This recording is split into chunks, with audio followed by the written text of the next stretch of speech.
What's up everyone on YouTube? TheMainManSWE here, hoping you're all doing awesome as always, and me, I'm doing great, thanks for asking, I hope you did.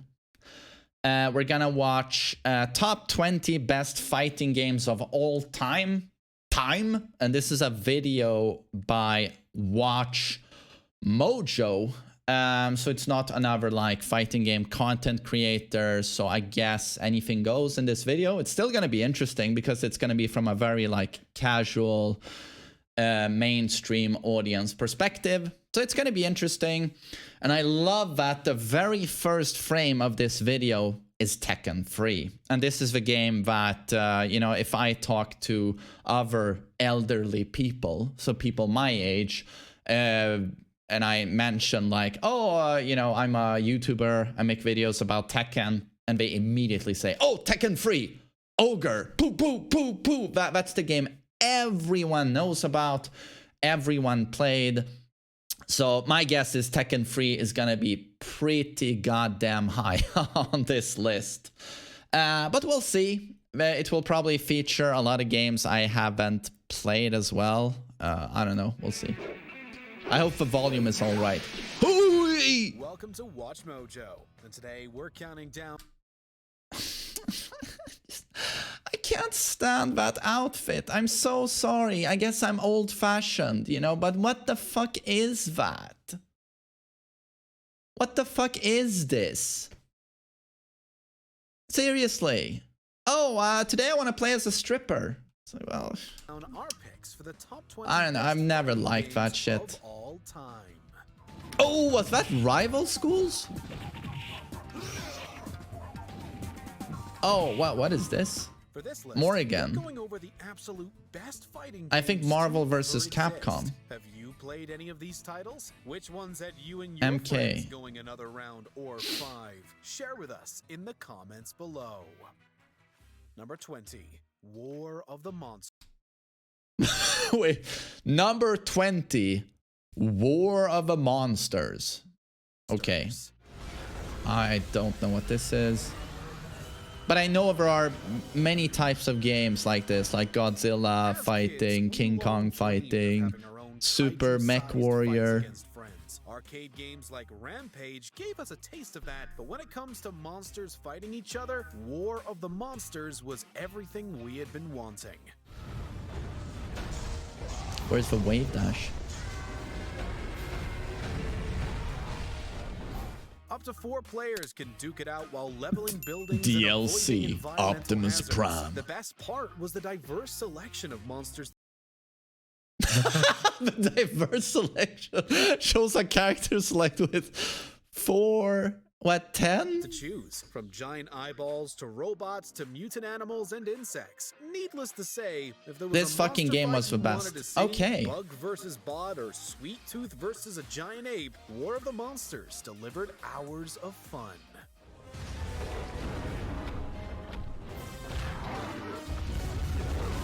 Oh, nice. Yeah, you better nail the destruction in a game like that. But you know, that looked like it could be fun. Maybe not something you would, you know, study for 5 years, like a hardcore nerd like myself, but casual fun for sure. Carl, what's up? Fight for New York.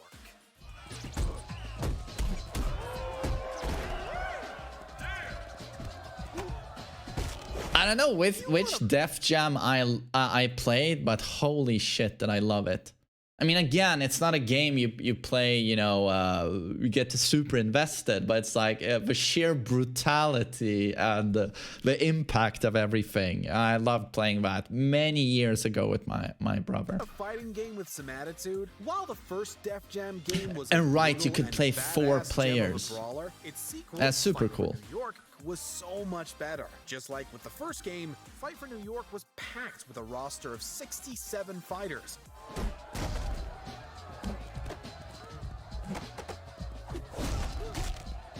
Featuring some of And the our favorite animations rappers and moves hip-hop like were artists really like cool. Busta Rhymes, Flavor Flav, Carmen And their Electra, finishers. Ice-T, and even Snoop Dogg. Come on, it ain't a party without the dog.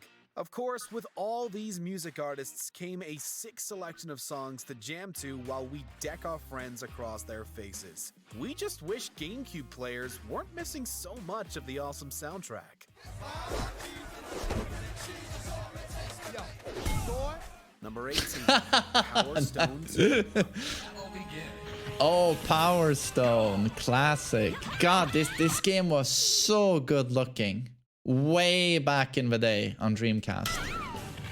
The original Power Stone, the first time I saw it, man, it blew my mind. It was so awesome, like the graphics. Power Stone featured a new formula for fighting games, one that saw two characters tossing items at each other and collecting power-ups to finish each other off. Power Stone 2 simplified things by removing the combo system, but offered up other features to make up Power for this Stone's removal. super cool. Super cool.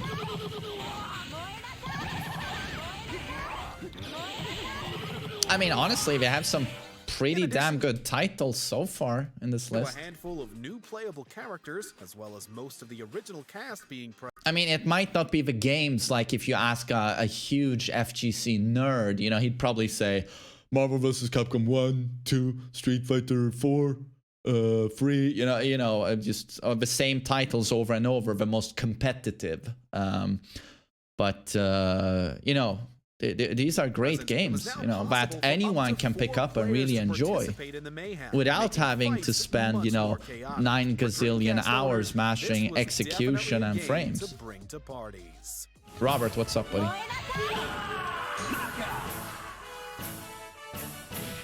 Number 17, Persona 4 Arena Ultimax. I've never played Persona, Skullgirls, BlazBlue, but to me, all of those games, they just look the same. When I see a frame of those games, I can never tell the difference. It's like, but sorry, it's just me.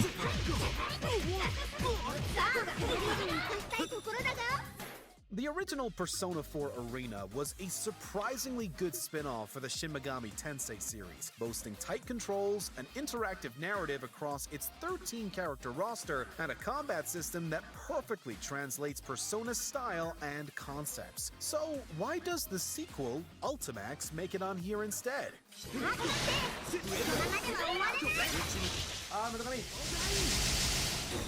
Persona is an amazing... Oh, it's an RPG franchise. I had no idea. On top of that, it is much more balanced than its predecessor, and the story perfectly closes the story arc. I wonder if that's supposed to be a bad guy. No, he's probably the main protagonist. Co-developer Arc System Works, who you may see a couple more times on this list.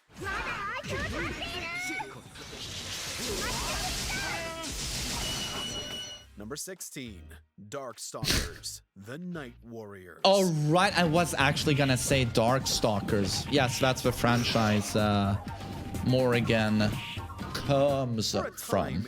I was actually gonna say Darkstalkers. Particularly in the 90s. In addition to the full realization of one particular franchise, Capcom created another 2D fighter that featured more of a horrific yet goofy aesthetic. I've never played Darkstalkers. The first Darkstalkers featured a small yet humble roster of weird fighters like Morrigan Ainsland, Felicia, Lord Raptor, and Sasquatch, and you got to witness these beasts brawl it out in some vibrant settings. Wow. While it isn't as deep as later Darkstalker titles would become, this one was a great way to introduce new players to nice animations, though. Fighting games.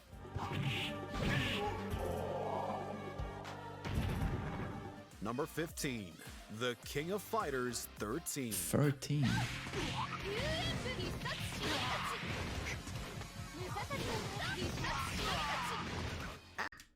Wow. Crimson Story. Don't you love how old this game is and how it immediately, in my opinion, looks better than King of Fighters 15? Comes to an end. Look at it comes one of the best entries in this juggernaut of a franchise. This is largely due to it streamlining much of the motifs present in its predecessor and in its place applying refined versions of my some of the series' more popular features. Schlong. You just know the producers there with the artists. Now, more wiggle, more to the right. Yeah, they're supposed to go balonk, balonk, balonk, balonk. We spent like 6 months perfecting that balonk, balonk, gazunga jingle. Sure, It's so over the top. story mode is practically Oh man, thirsty fighting game developers. Thirsty fighting game developers. And thirsty fighting game players. Will most certainly get a Jesus Christ. With so many crazy, colorful combos, not to mention another chance to check out Mai's magnificent setup. Yeah, but for shadows, the animations, color palette. My god. Number 14. Holy fuck. That game looks better than King of Fighters 15. In my opinion. It's just so beautifully animated. I know they don't have a budget. It's too expensive. 3D is less, it's much more inexpensive, but I would love for them to make a classic King of Fighters game again with the 2D hand-drawn. Injustice 2. Yeah, it's just so it's gorgeous to look at. How about slaps and tickles at 10 paces? 10 paces? Is this Injustice? Legendary fighting game franchise, NetherRealm Studios was tasked with creating a DC fighting game. While Injustice Gods Among Us saw monumental Injustice success 2, okay. in 2013, its I only played 2017 Injustice 1. sequel managed to improve upon the formula while delivering an excellent narrative. I thought it was all right, but holy hell does Mortal Kombat lose a lot of its charm when you remove the over-the-top gore. I mean, I feel like that's one of the big selling points of the game and the charm of it. Just the ridiculous tongue-in-cheek violence. Narrative and borrowing cues from NetherRealm's flagship franchise, who we'll get to soon.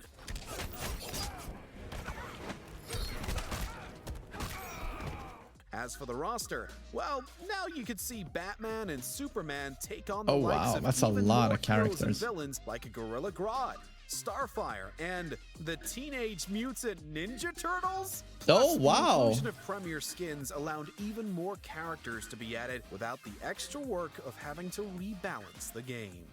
Nice. Pepperoni. Number 13. Project That's a Justice. Michael Bay movie version. No, it's not. It was the classic look.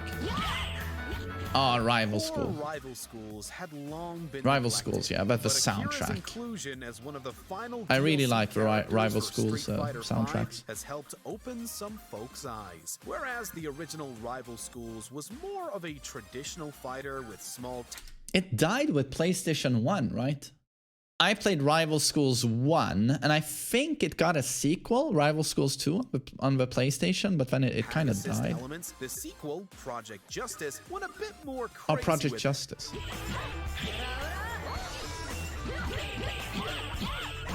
It was Dreamcast, okay. New mechanics like the party up and team up abilities made fights a bit more based on meter management while creating a visual spectacle of brutal attacks. As for the story mode, events The supers were so cool. Man, is that Asuka with the huge hands even?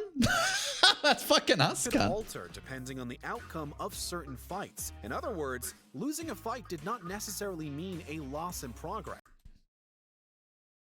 That's fucking Asuka. Crossing our fingers for Project Justice or Rival Schools in general to be revived. Number 12. Samurai Shodown. Sam Show. I've never played a Sam Show game. I hear they're really cool though. Games, Samurai Shodown as Some a very interesting franchise gameplay. has withstood the test of time thanks to how different it is than most fighting games. The 2019 revival showcased its calling card perfectly. This wasn't a game that wanted you to build up crazy combos. It's a fighting game about patience, acting more defensive as you study your opponent's movements.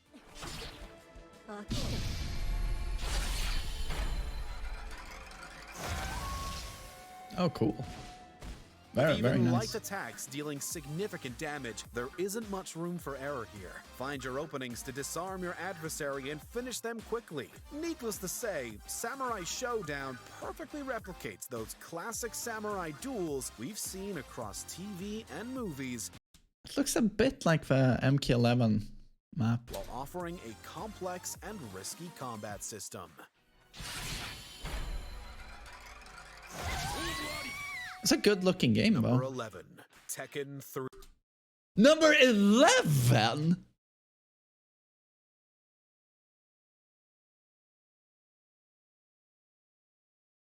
Okay, wow. I don't know. I was like, okay, maybe Tekken 3 is not going to be the most beloved, but at number 11, this is going to be very interesting. I was expecting Tekken 3. I wasn't expecting top 1, but like top 5. Because I'm guessing this is going to be the Tekken game on the list. 3. But we'll see, I guess. The series may still be going strong, but no one can deny that the turning point for this series came when Jin and his fellow newcomers took over.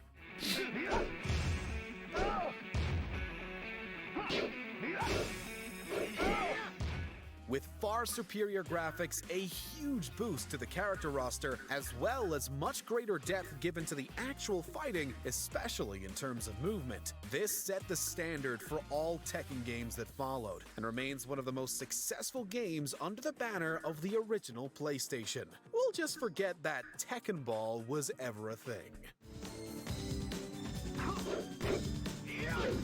What? Tekken Ball was fucking awesome. Number 10. But I agree with everything he said was spot on. You know, even saying like, you know, the visuals, but certainly the depth, the movements. I mean, well, he knew what he was talking about. BlazBlue, Central Fiction. BlazBlue. I haven't played this game. It was honestly Looks like really hard Guilty to Gear. choose which BlazBlue game to put on this list. Our original top 10 Ouch. featured Calamity Trigger, but later entries like Chrono Phantasm Extend and Cross Tag Battle had their own wealth of fun. However, there's something about Central Fiction that keeps us I'm just waiting for him to go. SmackDown versus Raw, WWE 2K20. That's gonna be number 9. Above Tekken 3. Please make it happen. coming back. The roster of 36 fighters featured a ton of familiar and new faces, each just as fun to play as the rest of the cast.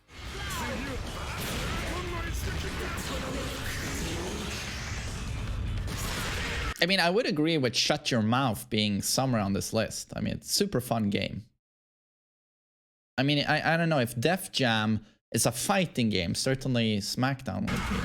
But Plus, there's that insanely expansive story mode that rivals even fighting games with bigger budgets. It's also the BlazBlue title that has seen extensive support, unlike the rest of the series. this game was Seeing made Switch by port in Arxis. 2019 Okay. And planning to implement rollback netcode for the stream version. I haven't played it, so I'm not going to give an opinion.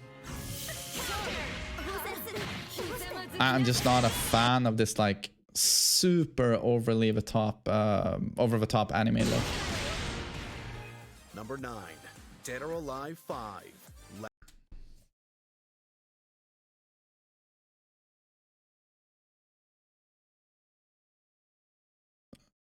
What?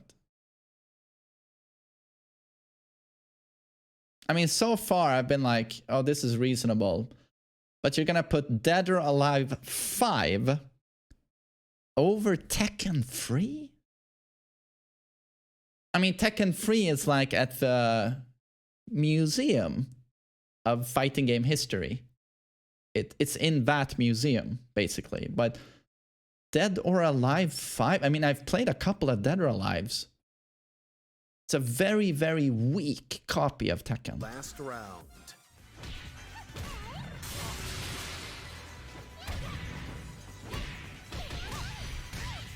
Even though we would see 2 other versions before this one, Last Round was, and still is, known to be the superior rendition in the franchise, save for the Xbox 360 exclusive Dead or Alive 4. Last Round was the ultimate revival Dead or Alive had been needing, adding in 4 characters to the roster, expanding upon the cosmetic customization, and improving the visuals by upping the resolution to HD. Yeah, Dead or Alive 2 Hardcore. That was a Bringing tag the frame game. rate to 60 frames per second. Oh wow, 60 frames per second. It also featured the same level of action, humor, and sexiness that Dead or Alive has been known for, with the 6th main game being such a disappointment. I mean, it's just pathetic. I mean, the same level of sexiness, so that's quality. How hard is it to have skimpy outfits showing off tits and ass?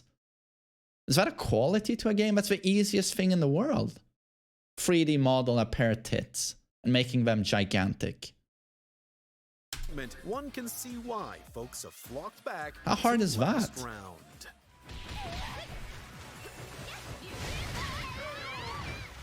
Number 8, Mortal Kombat. And I don't get it. How is that sexy? Sexy is not revealing everything. That's just the lowest common denominator. A couple of strippers fighting. And that was above Tekken 3. I mean, I'm trying to remove my own bias. I mean, I always try and stay objective, but I feel like even if you would ask like mainstream audiences, I think most people would not put Dead or Alive above Tekken.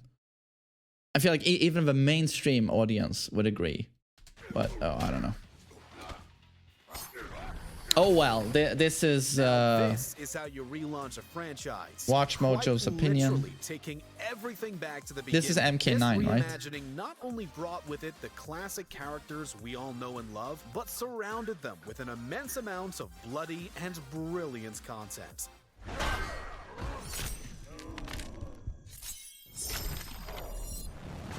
With fatalities and newly introduced X-ray moves that redefined stylistic violence, it had an online mode that had the whole world battling against each other, as well as a narrative that was actually well written and proves that Western fighting games could have good stories. Mortal Kombat 2 may have raised the bar, but this one shot it into the stratosphere. And it's like, speaking of removing your own bias, having played MK11 for quite a bit, many hours, I have enormous amounts of respect for NetherRealm Studios. I don't think I've ever touched upon this in a video, but I've said numerous times on my stream that for a hardcore fighting game enthusiast, I might recommend Tekken above MK11. But for someone like a friend of mine, for example, or anyone, an acquaintance who's like, hey, you know, I'd like to try a fighting game, but I don't really play fighting games at all. And I like, you know, games that have a lot of content, you know, maybe unlockables, you know, spend a lot of time offline. I might not want to be very competitive and play other people. You know, a story mode would be cool. And yeah, don't hate me now, Tekken fans, but I would recommend MK11 above Tekken 7 like any day. Tekken 7 story mode is very lackluster in my opinion.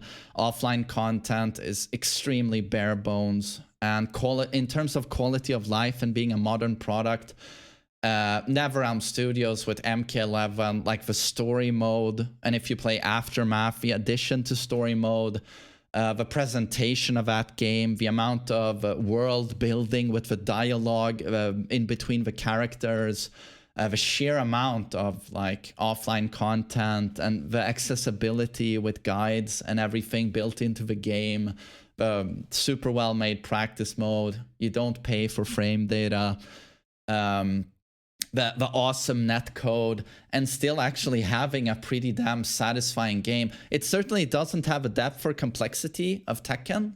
It can't touch Tekken there in terms of gameplay, but the gameplay is enough to satisfy what I would say is most people, and certainly a mainstream crowd. So MK11 to me, it's like hats off to NetherRealm Studios. They did a tremendous job. So seeing, and I played MK11, and the same thing can be said about that game in its time. So NetherRealm Studios, in my opinion, deserve a big amount of respect.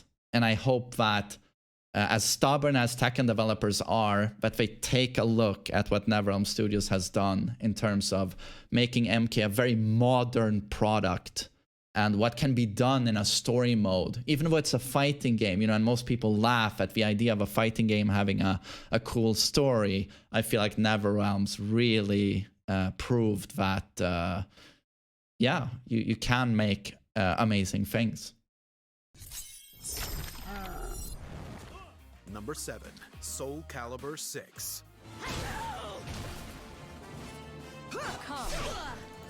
Because this guy loves tits. And all of these games where the tits are ginormous. I mean, King of Fighters, what character does he play? Boom, boom, boom. Get some shots in there of her tits bouncing on top of each other. Boom, blonk, blonk, blonk.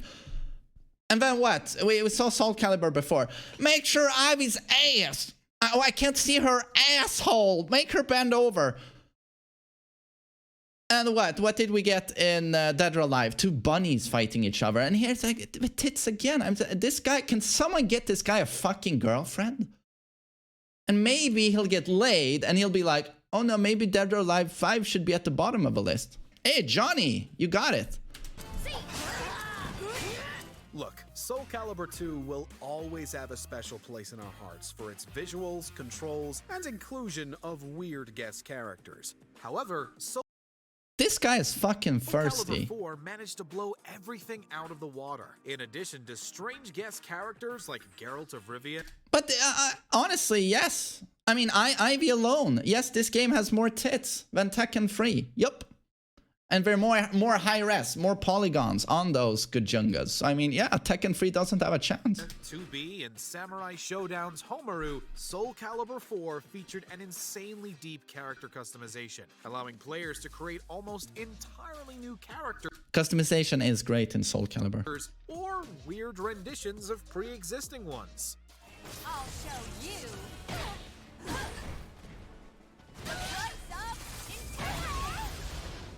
And if the regular Soulcalibur story mode wasn't enough single-player content for you, the Libra of Soul campaign offered dozens of hours while centering the story around your custom character, with fantastic controls aimed. Story is garbage, though, isn't it?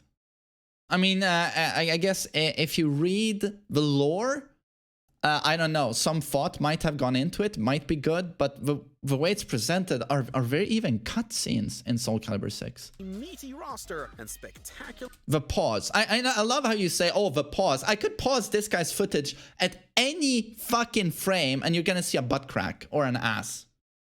Visuals to boot. Yeah, I rest my case. Soulcalibur 6 is the definitive experience in the franchise.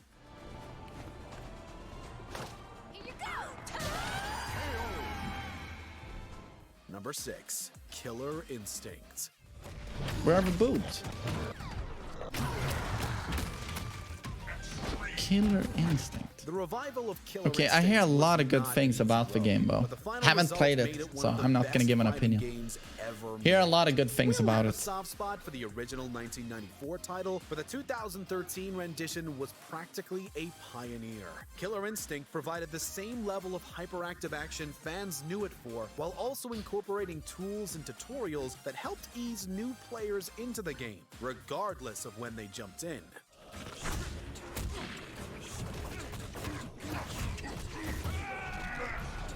Shadow attacks gave players new and sick. I never played it, but I watched that Blasted Salami's some of his content, multiple character guides on the game, and it was immediately apparent that it does have a lot of depth.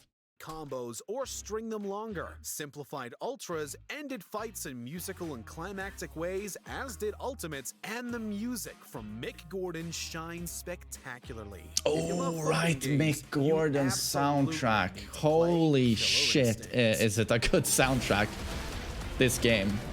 Holy hell. We listen to the soundtrack almost daily on my stream. Number 5, Skullgirls. Ready for your shot? Okay, we have boobs again.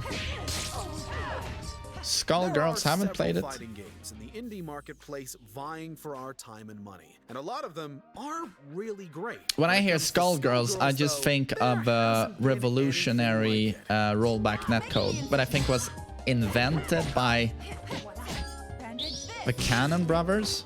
On top of For borrowing this and game. evolving ideas from tag team fighters that came before it, Skullgirls has been the indie fighting game that has only seen more success as the years go by. It's a type of And Marvel rightfully versus so. Capcom. The online Okay. netcode is some of the best on the market. The addition of new characters expands on new ways This to play, edit just while looks offering way too unique goofy for mechanics. me. And the hand-drawn animation and art style make it one of the most beautiful fighting games you can get.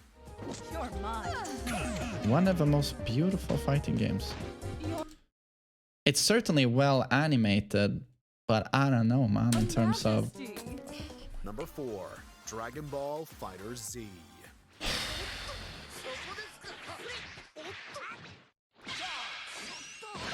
Look, Budokai Tenkaichi 3 was fantastic when it came to fan service, but in terms of hardcore fighting, there just hasn't been a Dragon Ball game with as much love and care put into it as Dragon Ball FighterZ.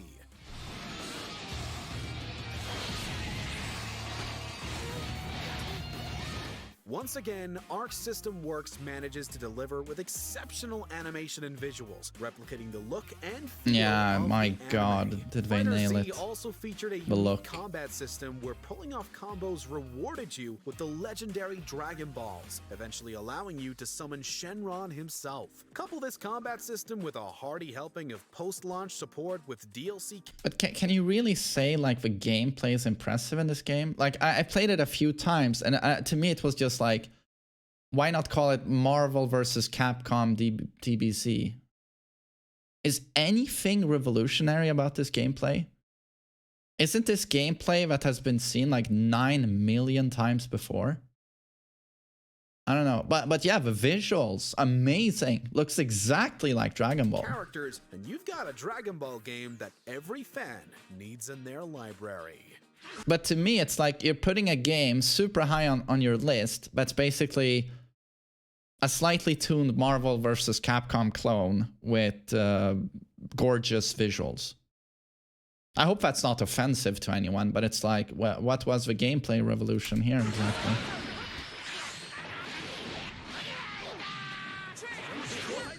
Number 3, Street Fighter II.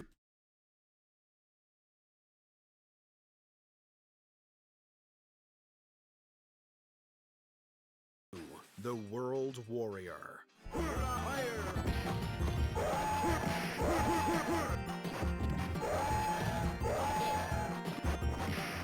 The Street Fighter franchise has seen a wealth of great games. You hope for... I was just gonna say, like, Third Strike to me is...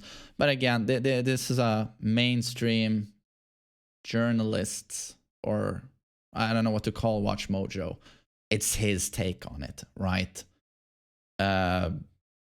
Third Strike is, in my opinion, the Street Fighter masterpiece, like from every single standpoint there is, or every single metric there is. But of course, there's no denying Street Fighter 2's huge fucking impact. I mean, in terms of like sheer legacy, yeah, Street Fighter 2 is way up the list.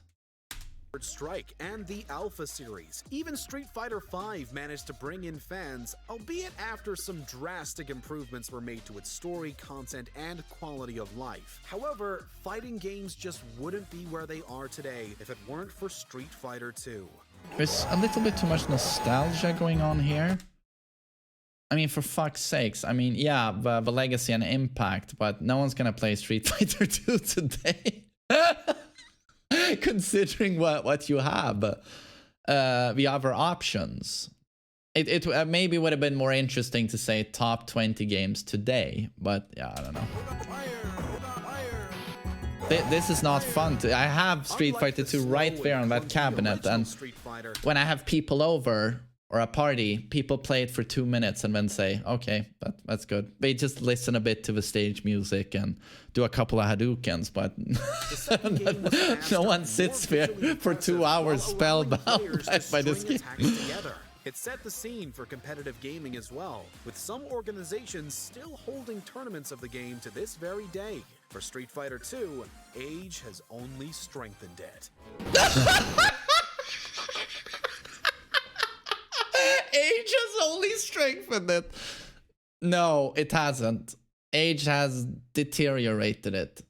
Street Fighter 2 is the equivalent of the droopiest fucking raisin nutsack you've ever seen. I have never heard a statement that is more inaccurate.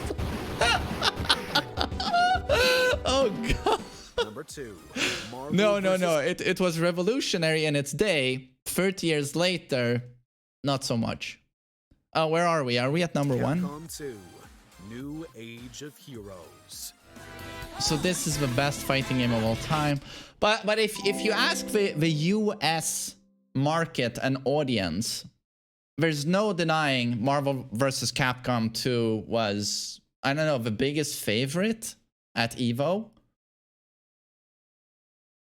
Oh, is this spot 2? Oh, okay, sorry. I thought this was number 1. Sorry. Thank you, Mazel. Thank you. Repetitive title music didn't clue you in, this game will indeed take you for a ride. Despite the recent sequels trying to capture what made this entry so accessible, nothing has quite managed to live up to it. Especially the experience of unleashing the fury of your favorite 3-character tag team and lighting up the entire screen with hyper combos in glorious 2D. Hello, Mr. TMM. With its Big fan massive from roster Philippines, containing TMM. everyone from Spidey to Ryu and every A to C-list character in between, along with its iconic art style, this was undoubtedly Marvel and Capcom's biggest bout.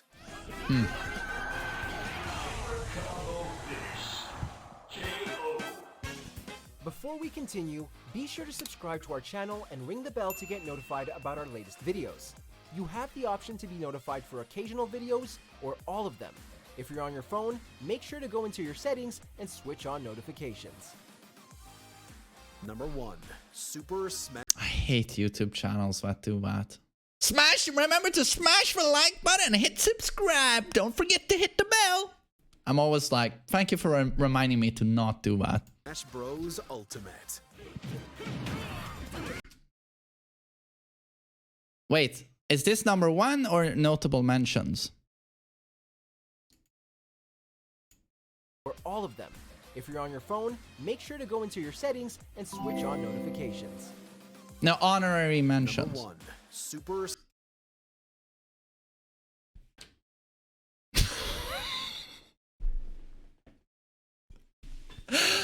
Okay.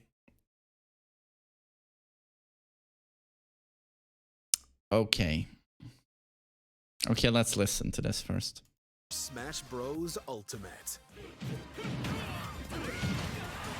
Smash Brothers Ultimate. So not even Melee.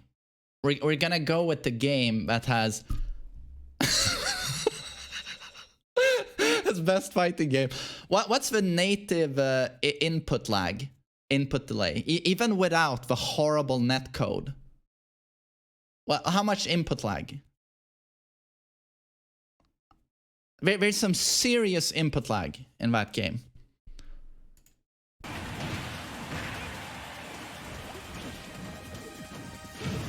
We know everyone has their favorite Smash game.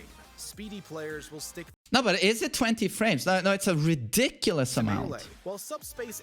And the netcode, I mean, I played it a bit and I was like, you press a button, click, Darima! Click, Darima! It's like... Emissary fans are still going back to Brawl.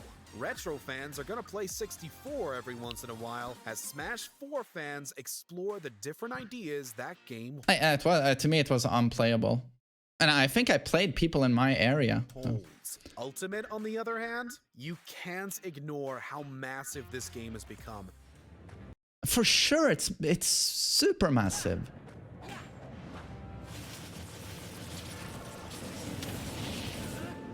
Between the extensive selection of stages, the roster of 89 playable characters, the unique take on classic mode ladders, the customizable game modes, and how Spirits throws in more characters from various IPs. Smash Ultimate isn't just a fantastic fighter, it's a celebration of video games as a whole. And even though the DLC is done, we'll be playing it until our Switches break.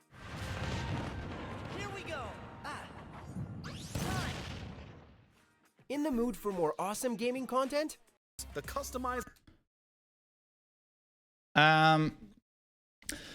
So the thing with Smash to me is always this question of like, is it a fighting game or is it not? And in my opinion, it seems like the developers aren't trying to make a fighting game. They're trying to make a hybrid of a brawler platformer, right? It's like a party game where you can play like, what, how many people? 4, 5, 6?